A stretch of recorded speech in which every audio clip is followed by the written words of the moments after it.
তো hello friends, আমি Sandeep and আপনারা দেখছেন লার্নিং দুনিয়া 2.0 ইউটিউব চ্যানেল।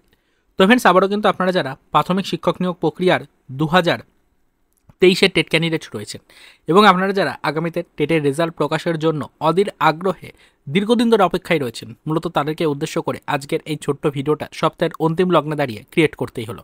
দেখুন ফ্রেন্ডস, আপনারা কিন্তু সকলেই জানেন যে আমাদের রাজ্যের আপাতত বর্তমান পরিস্থিতি ঠিক কী।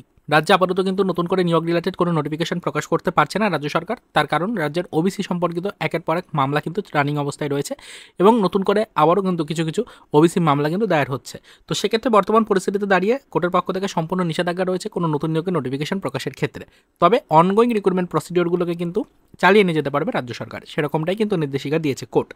তবে বর্তমান পরিস্থিতিতে দাঁড়িয়ে নিয়োগ প্রক্রিয়াতে বাধা থাকলেও আমাদের কিন্তু 2023-এর টেট ক্যান্ডিডেটদের রেজাল্ট প্রকাশে কোনো বাধা দেয়নি কোর্ট। তো সেক্ষেত্রে 2023-এর যে টেট ক্যান্ডিডেট রয়েছেন তাদের টেটের রেজাল্ট প্রকাশ নিয়ে বর্তমানে কোনো পরিকল্পনা রয়েছে কিনা প্রাথমিক শিক্ষা পর্ষদের, সেটা জানার জন্য কিন্তু অনেকের মনেই অনেক ধরনের প্রশ্ন রয়েছে। তো আজকের এই ছোট্ট ভিডিওটির মাধ্যমে আপনাদেরকে শুধুমাত্র এটুকুই জানাতে চাইছি যে অলরেডি চাকরিপ্রার্থীদের তরফ থেকে যেহেতু প্রাথমিক শিক্ষা পর্ষদের বর্তমান পরিস্থিতিটা সম্পর্কে জানার জন্য আগ্রহ রিলেটেড বেশ কিছু প্রশ্ন এসেছে, তাই কিন্তু অবশ্যই আমরা আগামী সম্পূর্ণ সপ্তাহটা এই বিষয়ের উপরে বিশেষ কিছু ইনফরমেশন কালেক্টের চেষ্টা করব। অর্থাৎ এক কথায় বলতে গেলে 2023-এর টেট ক্যান্ডিডেটদের রেজাল্ট আদৌ ওবিসি সার্টিফিকেট সম্পর্কিত চলতি মামলা চলাকালীন পরিস্থিতিতে দাঁড়িয়ে প্রাথমিক শিক্ষা পর্ষদ প্রকাশ করবে কিনা বা নোটিফিকেশন প্রকাশের জন্য তারা কোনো এই মুহূর্তে তৎপরতা গ্রহণ করছে কিনা, সেই বিষয়গুলো সম্পর্কিত বিশেষ কিছু আপডেট কালেক্টের চেষ্টা করব।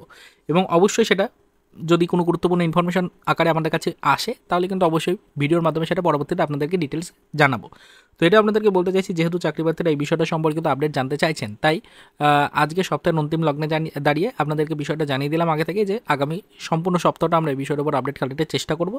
যত তাড়াতাড়ি সম্ভব আপনাদের জন্য সরাসরি প্রাথমিক শিক্ষা পর্ষদের তরফ থেকে বর্তমান সিচুয়েশনে দাঁড়িয়ে আপনাদের রেজাল্ট প্রকাশের আগামী গতিবিধি সম্পর্কিত আপডেট জেনে সেটা আপনাদেরকে ডিটেলসে জানানোর চেষ্টা করব।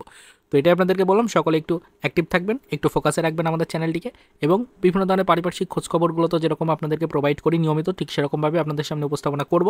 তার সাথে সাথে কিন্তু অবশ্যই বর্তমানে রেজাল্ট প্রকাশের ব্যাপারটি নিয়ে আলটিমেটলি প্রাথমিক শিক্ষা পর্ষদ কী পরিকল্পনা করছে সেটা কিন্তু জানবো এবং অবশ্যই সেটা আপনাদেরকে ডিটেলসে জানানোর চেষ্টা করব।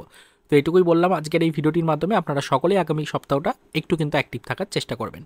আশা রাখছি খুব শীঘ্রই আপনাদের সামনে ডিটেলস ইনফরমেশনটা একদম অফিসিয়াল মাধ্যম থেকে কালেক্ট করেই জানাতে পারবো। তো আপাতত এই পর্যন্তই, এইটুকু ইনফরমেশন আপনাদের দেওয়ার জন্য আজকে ছোট্ট ভিডিওটা ক্রিয়েট করলাম। আগামী সম্পূর্ণ সপ্তাহটা এই বিষয়ের উপর আমরা ডিটেলসে ফোকাস রাখছি, বিশেষ কিছু আপডেট কালেক্টের চেষ্টা করছি। যদি কোনো গুরুত্বপূর্ণ আপডেট বা ইনফরমেশন পাই বিশেষ ভিডিও আকারে সেটা কিন্তু আপনাদের কাছে আমরা উপস্থাপনা করব। তো আপাতত এই পর্যন্তই, চলুন দেখা হবে নেক্সট ভিডিওতে কিছু আদার্স অফিসিয়াল আপডেটের সাথে।